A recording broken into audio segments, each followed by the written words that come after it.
सुप्रभात मंडळी. तर आज होता 1 जून आणि माझ्या पप्पांचा बर्थडे. सो त्यानिमित्ताने आम्ही आमच्या ग्रामदैवत नागोबाला अभिषेक करायचं ठरवलं होतं. आणि सोमवार असल्यामुळे बरेचसे लोक अभिषेक करायला येतात, त्यामुळे आम्ही गुरुजींची वाट बघत होतो.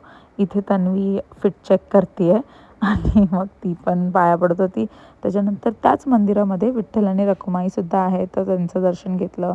मग पप्पा, मोठे काका, काका आणि माझी काकी हे सगळे हे आम्ही म्हणजे इन जनरल आम्ही सगळे गुरुजींची वाट पाहत होतो. गुरुजी आल्यानंतर मग अभिषेकला सुरुवात झाली. हे आमच्या घरातली पुरुष मंडळी अभिषेक करतात. इथे लेडीजला अलाउड नसतं. सो ती लोकं अभिषेक करतात. मग गुरुजींनी मूर्ती सजवली आणि मग सर्वांनी त्यांचे दर्शन घेतलं. त्याच्यानंतर पप्पांनी पण देवाचं दर्शन घेऊन मग आमचं ठरलं होतं की आमच्या नागनाथ फाउंडेशनतर्फे गौशालेला दान करायचं. आम्ही तिकडे गेलो होतो आणि मग संध्याकाळी आम्ही पप्पांचा बर्थडे सेलिब्रेट केला.